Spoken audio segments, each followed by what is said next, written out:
Can I answer some questions? Nothing? Yes, ma'am. Dialogue, I think, is so hard to write. How do you, is that difficult for you, or does it, once you're into the character? Once you're into the comes, it's a little easier. And I feel like I know these characters. I feel like I know these, and what would go back and forth. Sometimes, you know, Mike Harden, who used to be a columnist for the Dispatch, Mike had a great line. I wish it was mine, but he was talking about writer's block. And he didn't believe in writer's block. He said, you know, if you were paying a plumber $60 an hour and he came over and said he had plumber's block and couldn't remember how to fix the sink, you know, you'd be furious.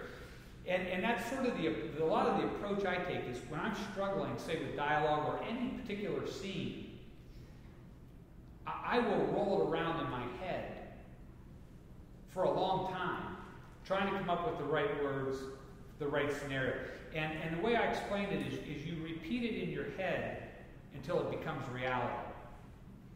Until you set that scene and you know what's going on, and you say it enough, you play it over in your head enough, and then it becomes reality, and it becomes a lot easier to write. You have to have a little, you know, some characters in there, like the woman and some other things that go on.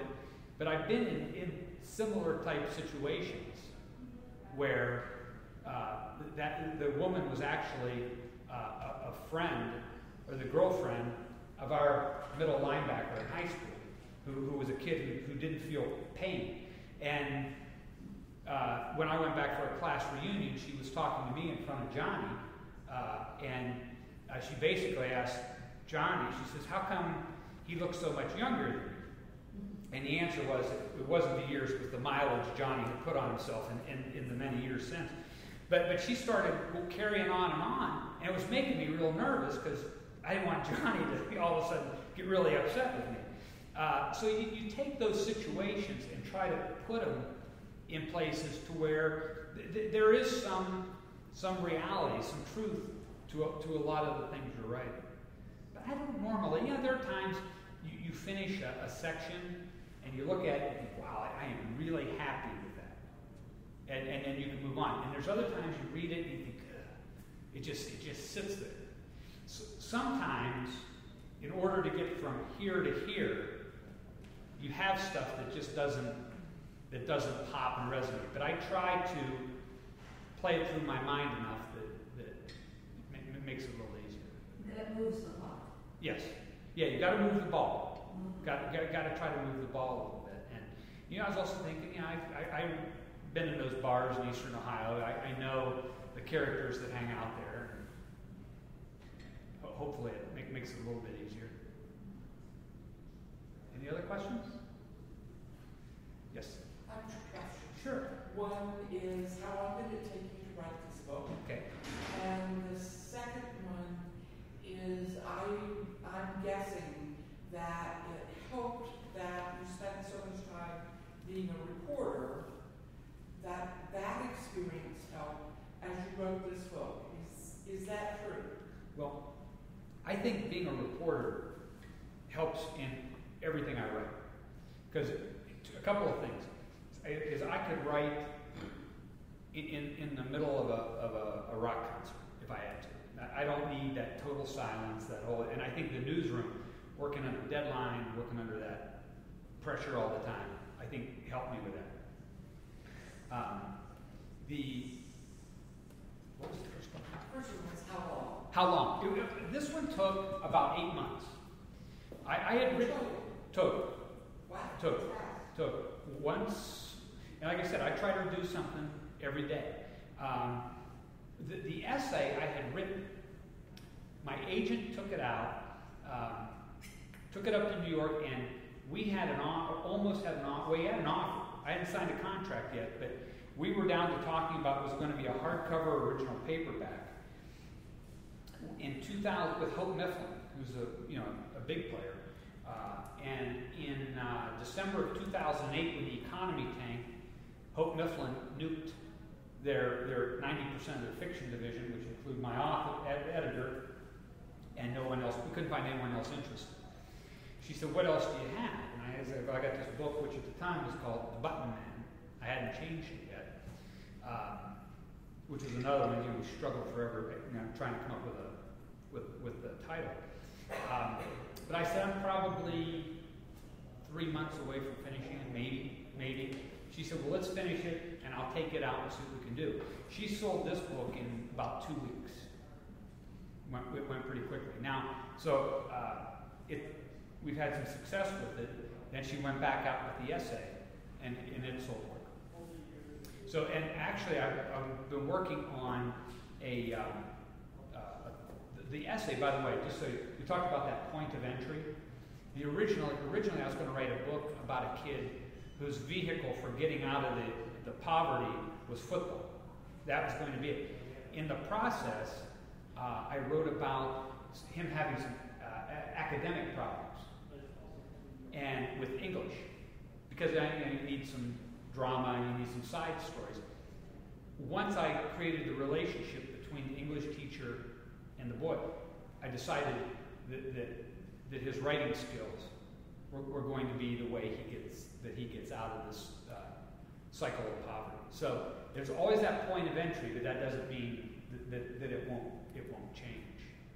So I'm working on another book that I completed it several months ago, sent it off to my agent, who used to be an editor at a publishing house. She sent it back with some suggested changes, and I just finished it up. That was the book. I didn't know the essay was going to sell. So now the essay is sold, and it's given me some time to polish up this other one. It's a story about a 13-year-old girl. I should tell you that Suzanne Jaffe at Thurber House she's the executive director at Thurber House. And her constant criticism of my writing has always been, she says, you've got to get some estrogen in your stories, Robin. So every book you write, there are these macho men, they're all, because women buy most of the books. You've got to have some romance, you've got to have some strong female characters. So, and she was right, but I kind of struggled with it, And so I told her that this next book I'm writing is, it takes place during a coal mine strike in eastern Ohio in 1926. And it's told through the eyes of my then 13-year-old grandmother. And I told Suzanne I was writing this book that was going to be told from the perspective of this 13-year-old girl, and she said, well, this should really be interesting. see how this shakes out. So that one, it's been nice because now I feel like I've got one in the hopper, and I can go back and start working on some other projects. Yes, ma'am. Where are your books sold? Barnes & Noble or Barnes & Noble. Amazon? Amazon. Okay. Yep, you can get them on. Now, this one, Favorite Sons, you can get it for Kindle or, what's the other one? Nook. Thank you. Kindle or Nook, or the hardcover. And matter of fact, you can even pre-order the essay. It's out there now. Is it? And You have some with you. And I have some with me. If you're interested, $20. Thank you very much. Yeah. And you'll sign them, right? And I'll sign, absolutely. That's my guarantee. I sign every book you buy. So,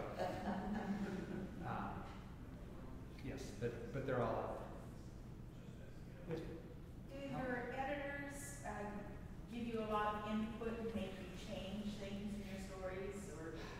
My editor is an absolute gem. My agent and editor they're just great. She has such a soft touch with editing my material.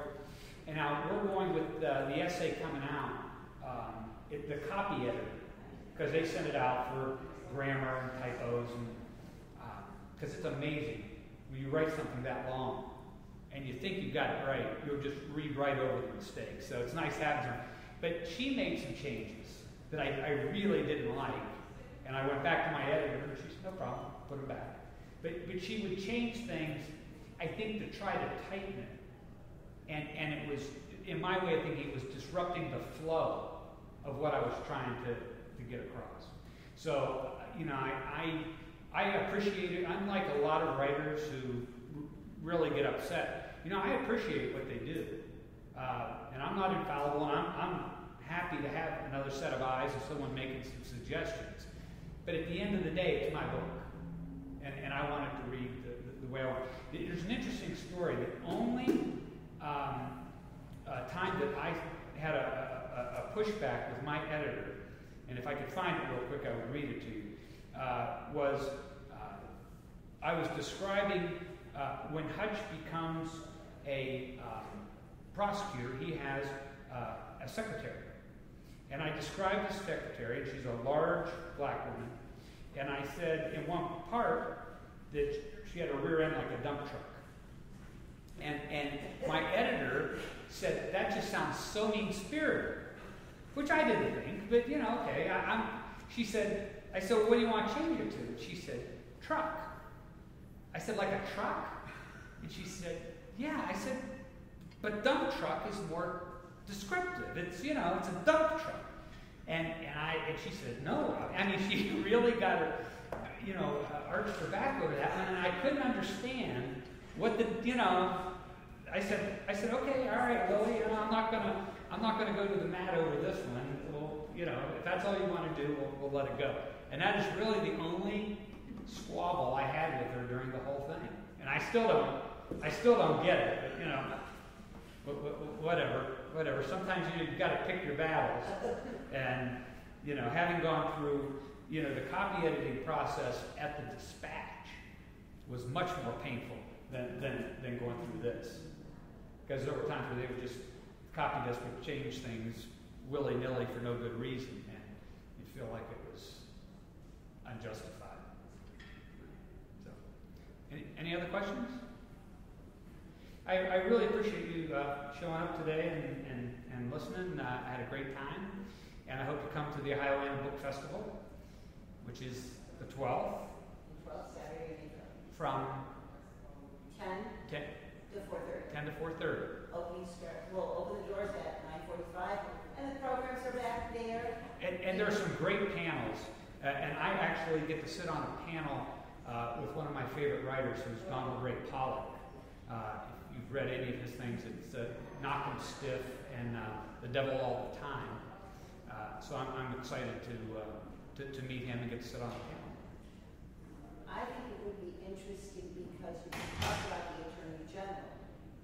And one of the other featured authors is Nancy Petro, who has co-authored the book False Justice about people being convicted wrongly. And she wrote with her husband's experience as Attorney General. As Attorney General and her experience as a writer. So that, I would love to have the two of you. Should have done that. I didn't, I'm a little slow. That's okay. So I was like, oh dear. It was. Yeah. Very good. I'll be around for a while. If you have any questions or if you need a book, let me know. Thank you.